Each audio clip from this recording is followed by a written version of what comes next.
Isso, queridos, nós vamos abrir a palavra de Deus mais uma vez no livro do Gênesis, capítulo de número 2.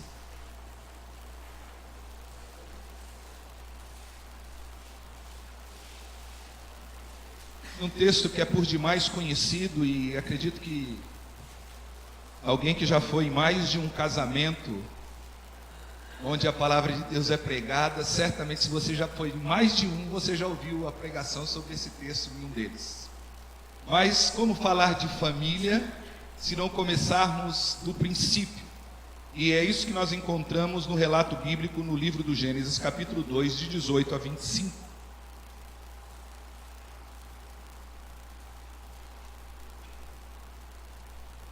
Livro do Gênesis, capítulo 2, de 18 a 25. Diz assim a palavra de Deus: Disse mais o Senhor Deus: Não é bom que o homem esteja só, far-lhe-ei um auxiliador a que lhe seja idôneo. Havendo, pois, o Senhor Deus formado da terra todos os animais do campo e todas as aves do céu, trouxe-os ao homem para ver como esse lhe chamaria. E o nome que o homem desse a todos os seres viventes, esse seria o nome deles. Deu nome o homem a todos os animais domésticos, às aves dos céus e a todos os animais selváticos. Para o homem, todavia, não se achava um auxiliador a que lhe fosse idôneo. Então o Senhor fez cair pesado sono sobre o homem, e esse adormeceu. Tomou uma das suas costelas e fechou o lugar com carne. E a costela que o Senhor Deus tomara ao homem, transformou-a numa mulher e a trouxe. E disse o homem: Esta afinal é osso dos meus ossos, carne da minha carne.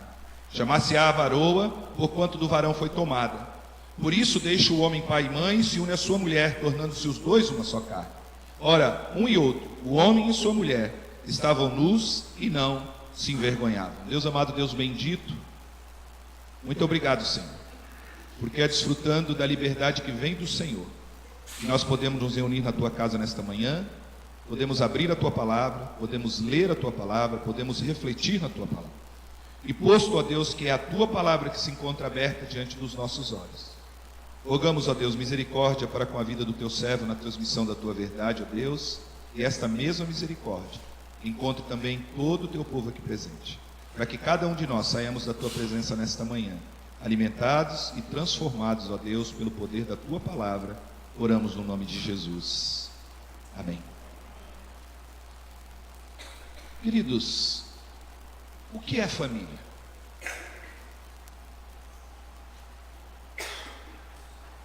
Você já parou para buscar responder essa pergunta?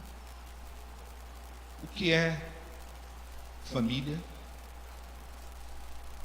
E como se torna ainda mais fácil, mais difícil responder esta pergunta no contexto da sociedade em que estamos vivendo? Porque se há uma instituição que tem sido atacada, que tem sido desacreditada, que tem sido alvo de todas as armas que o inimigo pode usar, esta instituição se chama família. Mais do que em qualquer outra época, tem sido imperioso e em defesa e a manutenção da família. Mas para que eu entenda verdadeiramente o que é família e por que eu preciso ser um defensor da família, por que eu preciso ser alguém que acredita de fato na família como ela é instituída por Deus, é preciso conhecer os princípios, os valores e a motivação pela qual esta instituição divina existe. Eu preciso compreender que a família, ela é instituída a partir da base do relacionamento de Deus consigo mesmo. Na Trindade Santa, o Pai, o Filho e o Espírito Santo, eles se interrelacionam num relacionamento familiar que deve ser reproduzido nas nossas casas e por reflexo disso, nas nossas igrejas.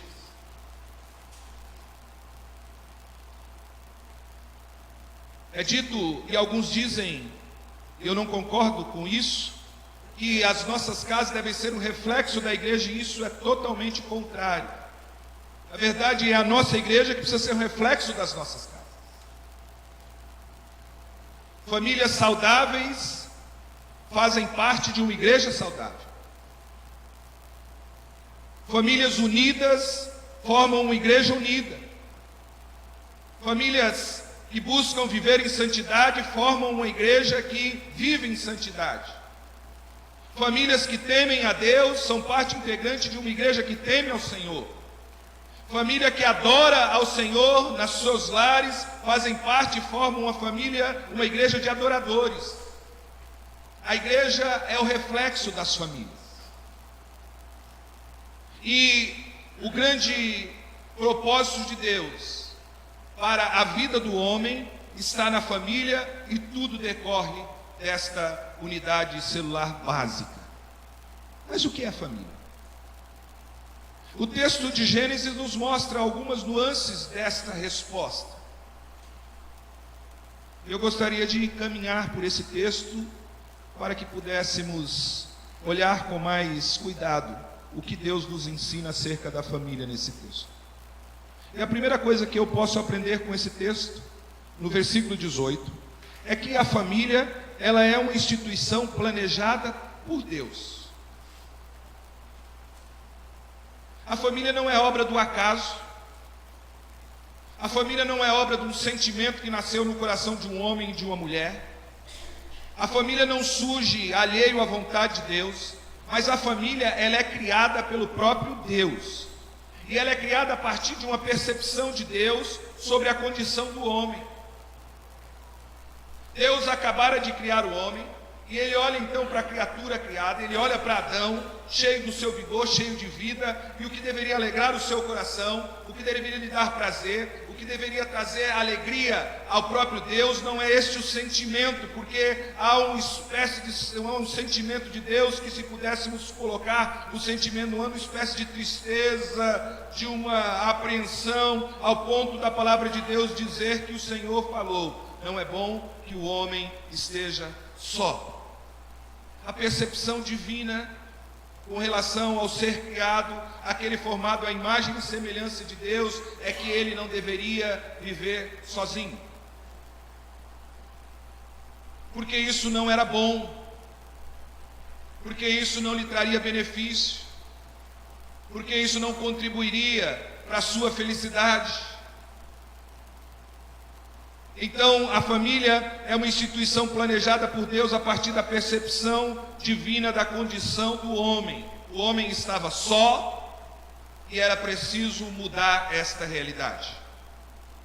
Mas também o versículo 18 nos mostra que não foi só, Deus não ficou na percepção da necessidade do homem, mas ele dá um passo além e expressa o seu desejo, a sua vontade de fazer uma auxiliadora que lhe seja idônea. Então a família, ela é fruto da percepção de Deus acerca da necessidade humana, mas ela é também fruto da vontade de Deus, porque ele diz: far-lhe-ei uma auxiliadora que lhe seja idônea. Deus não diz: eu vou esperar que surja. Ele não diz: eu vou descansar e ficar tranquilo, porque o homem vai encontrar o seu próprio caminho. No meio do universo das criaturas criadas, o homem certamente vai encontrar uma criatura que esteja ao seu lado e que supra essa sua carência. Mas Deus diz: não é bom que o homem esteja só, e sou eu quem vou resolver o problema do homem. Far-lhe-ei uma auxiliadora que lhe seja idônea. A família, num primeiro lugar, então, queridos, é uma instituição planejada por Deus. É algo e é uma instituição totalmente, puramente divina, que foi criada para o benefício do homem. E Deus, então, eu preciso entender que esta instituição planejada por Deus, ela foi planejada por Deus a partir dessa percepção da condição humana, a partir do desejo humano, e ela foi criada como solução para o problema do homem. Havia um problema, o homem estava só, e era preciso solucionar esse problema, e o Deus que criou o homem só é aquele que haveria de solucionar o problema e acabar com a solidão do homem. E diz o versículo, logo mais a texto, versículo de número 20: todavia não se achava uma auxiliadora que lhe fosse idônea. Queridos, a família foi criada por Deus como um antídoto para a solidão. E quando eu penso no problema da solidão lá no Éden, eu sou obrigado a pensar no problema da solidão nos nossos dias.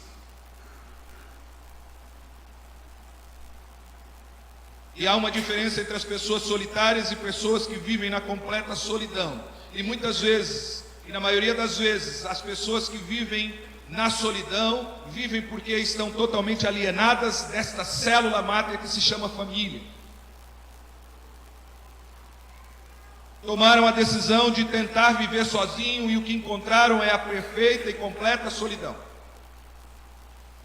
Porque a instituição criada por Deus para tratar da solidão do homem, por o antídoto da solidão do homem, para fazer com que o homem não continuasse só, foi a família.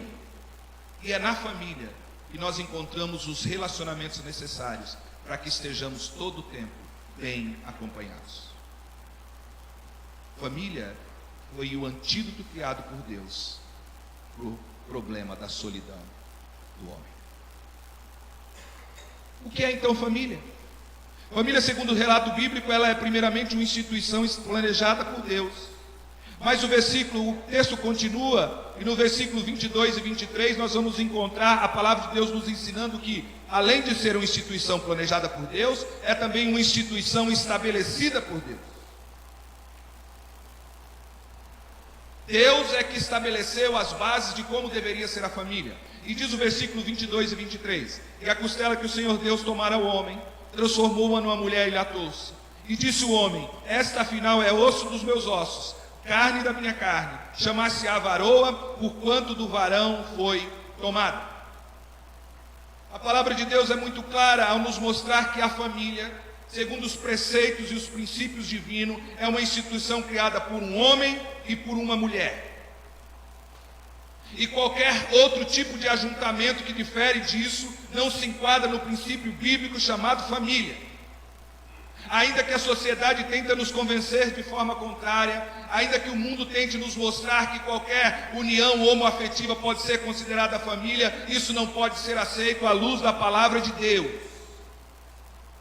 Família é uma instituição criada por Deus como a solução da solidão do homem, criada por benefício do homem, criada por benefício da mulher, e ela só cumpre o seu objetivo quando ela está diante e de acordo com as regras estabelecidas por Deus. É a união entre um homem e uma mulher. E não importa o que digam ao contrário, isso não vai mudar a verdade das Escrituras e a verdade instituída por Deus. Mas note que ele estabeleceu a sua composição. Família, ela é composta por homem e mulher. Mas Deus também estabeleceu o propósito dessa relação. Porque quando você volta no capítulo 1, no versículo de número 28, você vai encontrar o relato da criação do homem de forma resumida. E é assim que acontece no início do livro de Gênesis.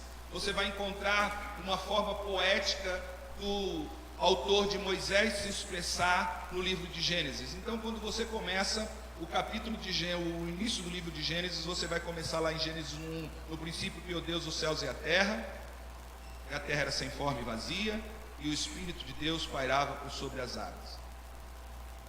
Ali está o relato resumido da criação, para logo a seguir ele começar a dar o relato detalhado da criação. Ele não fala de uma nova criação, ele não fala de uma recriação, ele não fala do conserto de algo que estava errado e precisou ser melhorado, mas simplesmente ele dá a ideia do todo, para depois dar detalhes de como o todo se cumpriu. No relato da criação acontece a mesma coisa. No capítulo 1, a partir do verso 26, nós vamos encontrar a palavra de Deus dizendo como Deus criou o homem. E no capítulo 2, a partir do versículo 4, ele vai dizer passo a passo como se deu essa criação. Não foi uma outra criação, não foi um outro homem e uma outra mulher que foram criados, mas é a forma poética como Moisés escreveu o princípio do livro do Gênesis. Conta-se a história toda e depois dá-se detalhe da história. É mais ou menos como acontece nos noticiários de hoje em dia. Você vai lá dar a manchete e depois da manchete você explica os fatos. Aqui acontece a mesma coisa, e no versículo 28, apesar de não estar expresso essa ordem do Senhor na descrição minuciosa da criação do homem e da mulher, ela faz parte da ordem de Deus. E no versículo 28 diz: e Deus os abençoou e lhes disse: sede fecundos e multiplicais, enchei a terra e sujeitai-a.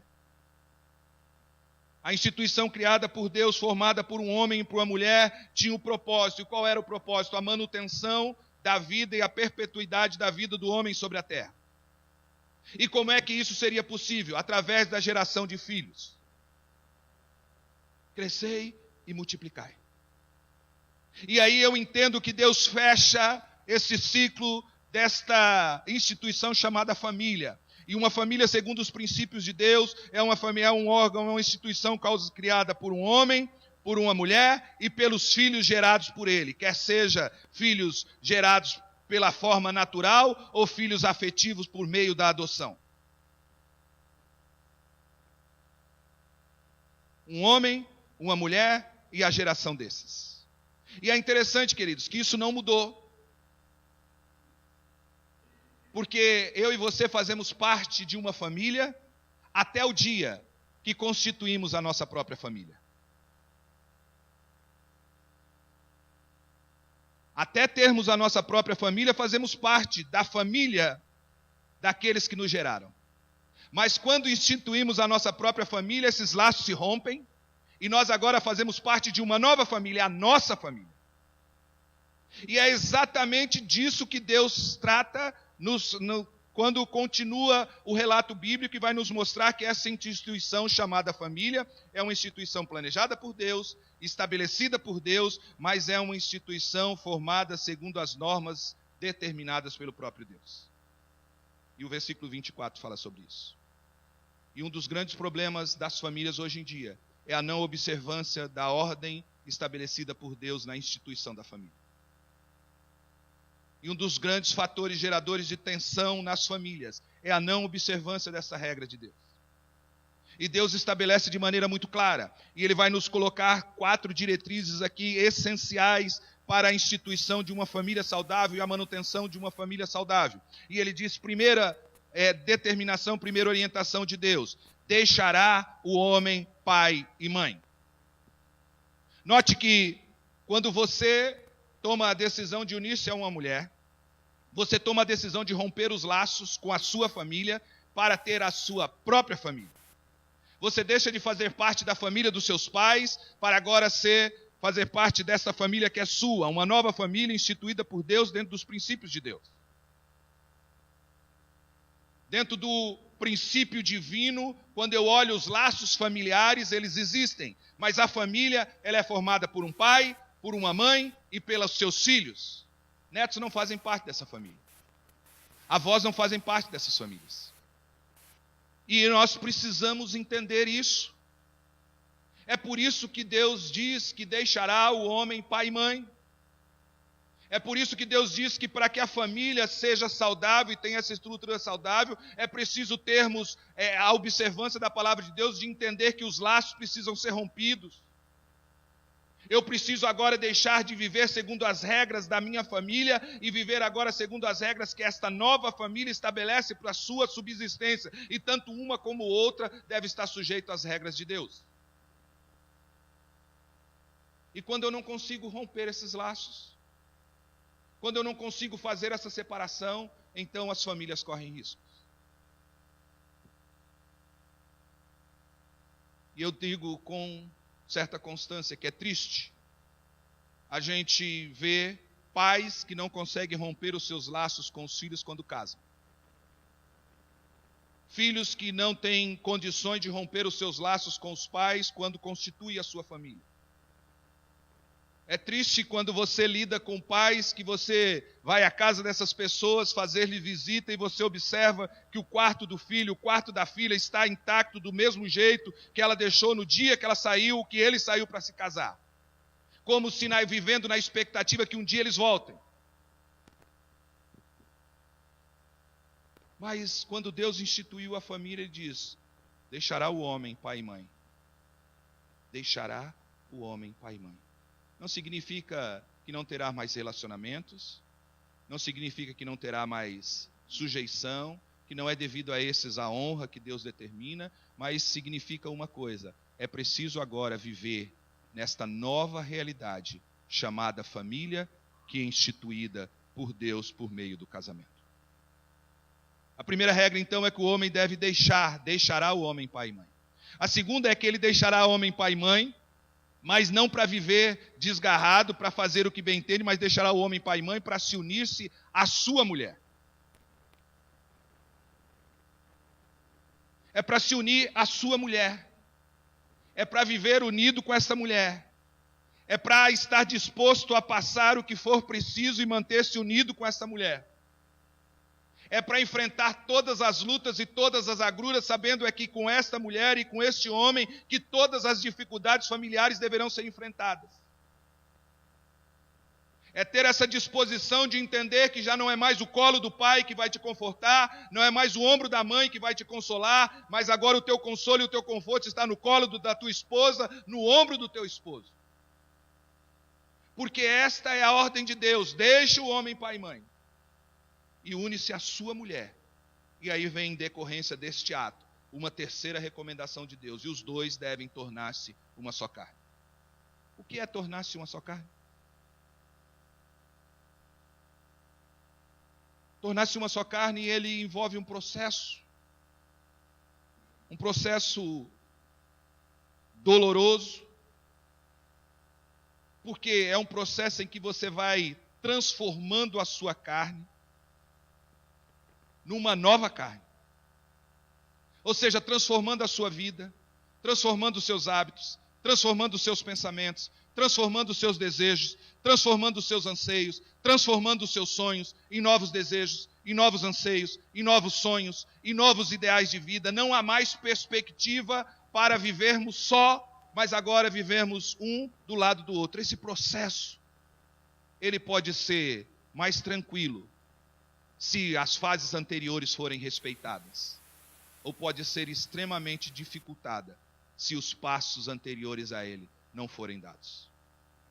Quando eu deixo pai e mãe, quando eu me uno à minha mulher com a decisão de formar uma nova família e vou viver tudo e fazer tudo que for preciso para que essa família seja uma família segundo os moldes de Deus, então eu estou na maneira adequada, de forma adequada, pronto para, no convívio com a minha esposa, tornar-me uma só carne com ela. Significa que eu já não tenho mais planos, mas os planos dela são os meus planos também. Os sonhos dela e os sonhos deles se tornam sonhos em comum, planos em comum, objetivos em comum, busca em comum. Já não sou mais eu, mas nós. E é incrível, queridos, como nós casamos e temos dificuldades em nos tornarmos uma só carne. A gente tem dificuldade até de tornar a conta bancária uma conta só. O que dizer de tornarmos uma só carne na maneira plena? Barreiras que é preciso ser vencidas e que muitas vezes interferem na vida familiar, porque nós não estamos alinhando a nossa família de acordo com a vontade e os princípios de Deus. Porque Deus diz a seguir: olha, deixará o homem pai e mãe, unir-se-á a sua mulher, os dois se tornarão a sua só carne, e termina dizendo: e os dois devem estar nus. E aqui Deus não está sendo erótico. Deus não está levando para uma conotação da intimidade do casal no lar, mas Ele está falando de como deve ser a vida de casado. Porque a pessoa nu não tem lugar, não tem uma bolsa no seu ombro, não tem um bolso na sua vestimenta, ele se encontra totalmente e revelado diante da pessoa que o vê. E é disso que Deus está falando. Que no casamento, no relacionamento, para uma família verdadeiramente instituída de acordo com a vontade de Deus, não pode haver segredos, não há lugar para mentira, não há lugar para verdades que não foram ditas, não há lugar para algo que pertença a um que não seja dividido com o outro. Coisa terrível. São casais que têm dificuldade em compartilhar a sua vida. Existem esposas que não sabem o que é que o marido faz no seu trabalho. Existem esposos que pouco se interessam pela dificuldade que a esposa tem no trabalho e na educação dos filhos. Existem dramas que acompanham a nossa vida que não são partilhados. Existem pecados que não são confessados. Existem situações que necessitam do dispensado perdão que não é dispensado. E tudo isso vai minando o casamento, o relacionamento e minando essa instituição chamada família. Não há lugar na família para mentiras. Não há lugar na família para segredos. A família é o lugar onde tudo deve ser compartilhado. E um professor meu do seminário, ele dizia que o grande problema dos pais na educação dos filhos é que, via de regra, os pais brigam nas frentes dos filhos e fazem as pazes com as portas fechadas do quarto. Melhor seria se eles brigassem às portas fechadas e sempre fizessem as pazes nas frentes dos filhos. Mas o ideal é que os filhos possam presenciar as brigas, mas também presenciar a reconciliação, porque aprenderão que toda discórdia, ela pode ser resolvida em amor, e o amor cobre toda e qualquer transgressão. Queridos, família é uma instituição criada por Deus, nos moldes de Deus, para a honra e glória de Deus. Não é a nossa percepção de família que molda a família que nós vamos ser. Não é a nossa visão de família que molda aquilo, como é que deve ser a nossa relação com as nossas esposas ou das nossas esposas conosco. Mas é a orientação da palavra de Deus.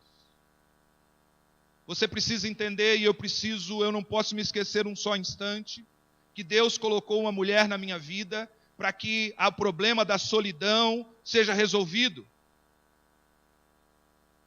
E que esta mulher que Deus colocou na minha vida, e que este homem que Deus colocou na sua vida, minha irmã, Deus colocou na sua vida, para que você possa envidar todos os seus esforços para construir com ele, não duas vidas que caminham junto, mas uma vida que se torna inseparável, porque não há como dividir uma carne só.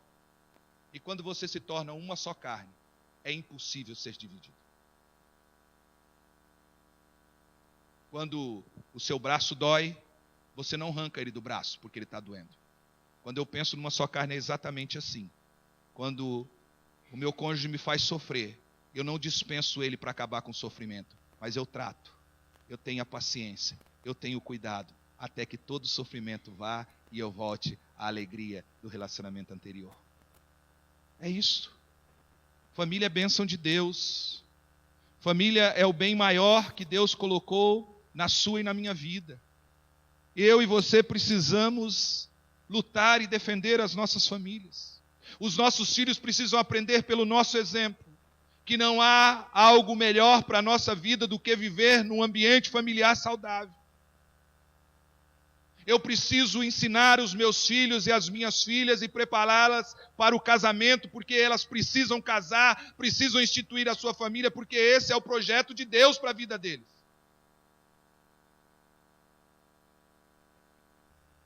Vivemos num tempo em que os homens e as mulheres estão casando cada vez mais adultos. Isso não há problema nenhum. O problema existe quando eles entendem e desacreditam que não vale a pena constituir uma família. Que o casamento não é o melhor caminho. Que é melhor viver solteiro para ter dinheiro para viajar, para gozar a vida, para desfrutar das bênçãos, para não ter que prestar contas, mas se esquecem que correrão risco de viver sozinhos no final da vida. E a solidão é um mal terrível. Tão terrível que Deus não permitiu que ele estivesse na vida do homem que ele criou. A família é uma instituição criada por Deus, planejada por Deus, estabelecida por Deus, formada segundo as normas estabelecidas por Deus. E quando ela é assim constituída, ela é bênção para a vida de quem dela faz parte. Que Deus nos abençoe, queridos. E que a sua família seja uma família abençoada. E se há algo que precisa ser melhorado na sua família, que Deus lhe aponte, te dê coragem, te dê força para transformar isso. para que você possa experimentar da plenitude da bênção de Deus e aquilo que ia no coração de Deus ao instituir a família para o benefício do gênero humano. Que Deus te abençoe.